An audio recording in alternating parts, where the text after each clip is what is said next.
take terrorist threat seriously. And over the course of the last month, we have seen an increase in young being abducted, being lured, being seduced by those fanatic ideas. That's why, as politicians, we have a responsibility to take stands from those individuals who are having speeches hatred speeches against the Western countries. That's why we are removing a citizenship. We are removing passport from those individuals. Tonight's top story, homegrown terrorist. And Public Safety Minister Stephen Blaney saying Canada is working to prevent homegrown terrorism by revoking the passports and in some cases the citizenship of known extremists.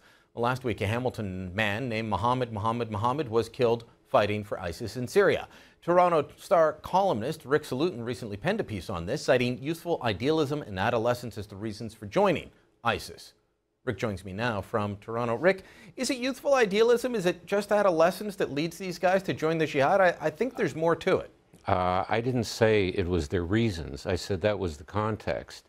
That these people, these kids really, are human beings, not monsters.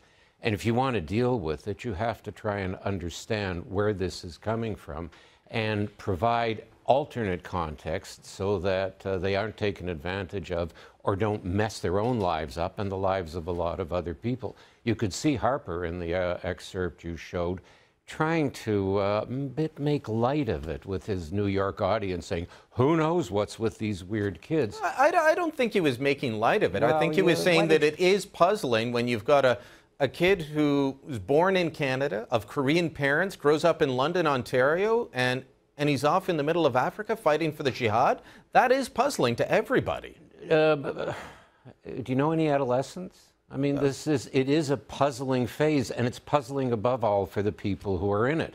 And some people, most people pass through it okay because they don't get caught going down roads that are really messy and are going to be destructive for them and everyone else.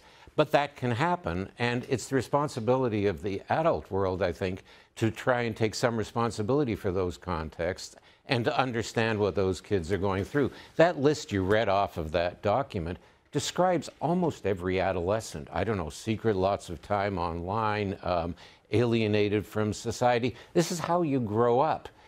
It's just unfortunate if they get caught into situations where they swerve onto really bad tracks. But doesn't make them inhuman, and it doesn't even make them unusual. But they do need support.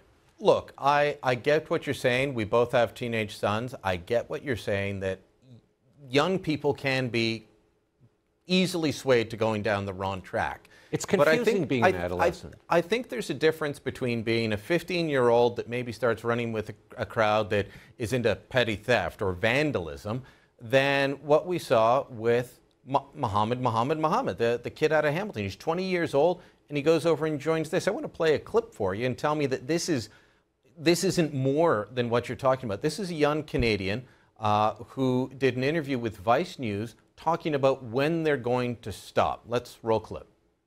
The only time we will stop is when Bayt al-Abyad has a black flag over it. Lillahi alhamd. The only time we will stop is when we paint Bayt al-Abyad black. Lillahi alhamd. We will stop when we behead the heads of kufr. Lillahi alhamd. And when we turn his children into our slaves. That's maybe when we will stop. Maybe.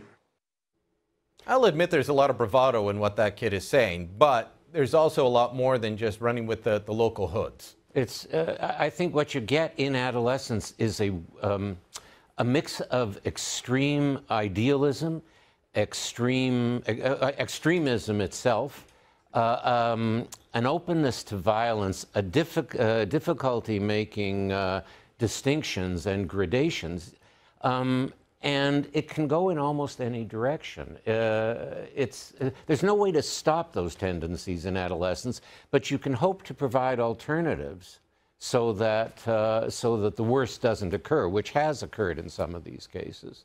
But I think, you know, to treat them as monstrous or as incomprehensible, the way Harper did, in a kind of a bemused way, which is kind of dismissive, I don't think does any good at all. Well, I think the government is taking it seriously. What do you think of the idea of They're not taking those kids seriously. Okay, so they're they're working on programs of trying to engage before kids become radicalized. They are monitoring the situation. They're bringing in new security measures such as exit controls, stripping passports. Mostly security. No, I mean, there's the Edmonton leader of the Edmonton Muslim community asked for more support for outreach programs. They got nothing except a bunch of rhetoric about how we're not going to put up with violence.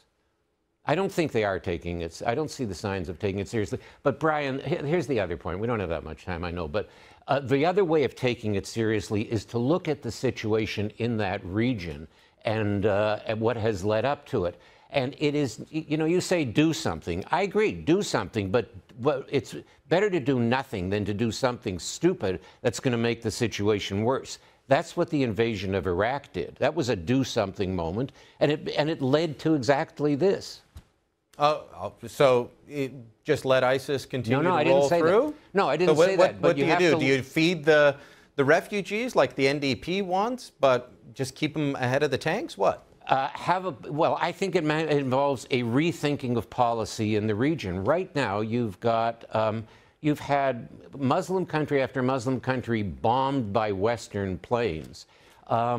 That's not a good way to go. It will not play well among the people of the region. You've had exactly 3 with the addition of Syria in this last week.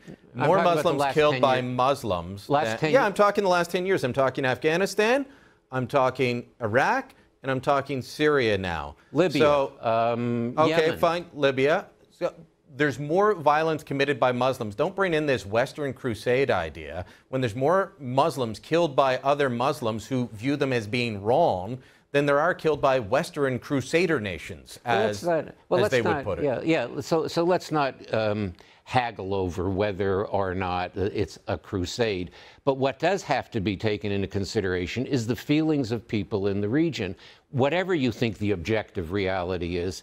And these policies, I think, are just feeding into and supporting a very anti-Western narrative, which the only people in a position to take advantage of it are these crazed Islamists like ISIS. All right, we'll put it to the audience. Rick, good talking to you as always.